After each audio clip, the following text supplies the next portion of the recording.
कि एक ठंडी सहरी फजर की अजान की आवाजें गूंज रही थीं और उसी वक्त एक गरीब बूढ़ा शख्स अबू जुलेखा बगैर खाए पिए रोजा रखने की तैयारी कर रहा था।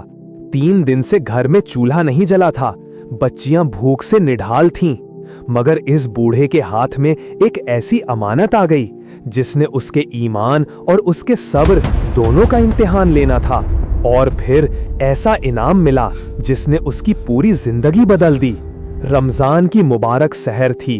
मक्का मुअज्जमा की फिजाओं में फजर की अजान की पुरकैफ सदाएं गूंज रही थीं।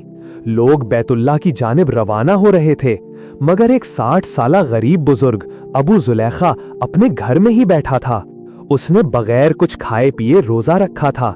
2 रातें मुसलसल फाकों में गुजरी थीं, मगर उसे अपनी भूख से ज्यादा अपनी बीवी कुलसूम और 2 बेटियों की हालत का गम सता रहा था। घर में 3 दिन से चूल्हा नहीं जला था।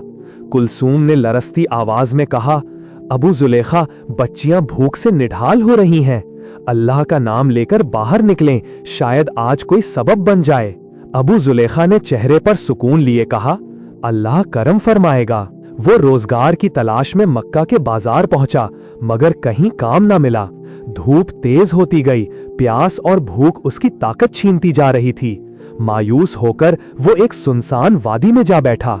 बैठे बैठे उसने बेख्याली में नर्म मिट्टी को रेदी कि अचानक उसका हाथ किसी नर्म शय से टकराया। वो रेशमी थैली थी, सोने के सिक्कों से भरी हुई। पल भर को उसकी आंखें खुशी से चमक उठीं, मगर अगले ही लम्हे ईमान ने दिल पर दस्तक दी। ये माल मेरा नहीं, ये अमानत है।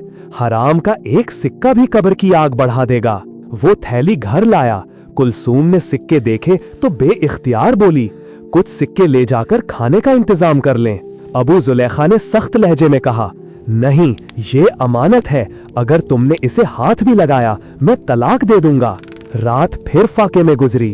अगले दिन वो हरम पहुंचा तो एक यमनी नौजवान बुलंद आवाज में ऐलान कर रहा था, मेरी सोने की थैली गुम हो गई है। जो इसे अल्लाह की रजा के लिए वापस करे, अल्लाह उसे 7 गुना अज्र अता फरमाएगा। अबू जुलेखा ने सोचा शायद कुछ इनाम मिल जाए ताकि घर वालों के लिए खाना ला सके। वो नौजवान से कहने लगा, बेटा 100 सिक्के इनाम रख दो। मगर नौजवान बोला, नहीं, मैं 1 सिक्का भी नहीं दूंगा, मेरा मामला अल्लाह के सुपुर्द है। 3 दिन तक अबू जुलेखा उसे समझाता रहा, पहले 100, फिर 10, फिर सिर्फ 1 सिक्का, मगर नौजवान हर बार यही जवाब देता, हरगिज नहीं। आखिर उम्मीद की आखिरी डोरी भी टूट गई। अबू जुलेखा बोला, आओ अपनी थैली ले जाओ। वो यमनी नौजवान और गवाह के तौर पर जैद बिन खालिद को साथ लेकर घर आया। थैली निकाली और जमीन पर उलट दी। पूरे 1000 सिक्के।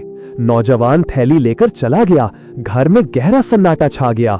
चंद लम्हों बाद वो नौजवान वापस लौटा। आहिस्ता से बोला, ए अल्लाह के नेक बंदे, मेरे वालिद ने वफात से पहले वसीयत की थी कि 1000 सिक्के उस शख्स को देना जो गरीब भी हो और अल्लाह पर कामिल भरोसा भी रखता हो। मक्का से यमन तक मैंने तुमसे बढ़कर कोई मोहताज, साबिर और बाईमान इंसान नहीं देखा। ये सिक्के तुम्हारे लिए हलाल हैं, इन्हें कबूल कर लो। अबू जुलेखा सजदे में गिर पड़ा, आंसुओं से दाढ़ी तर हो गई।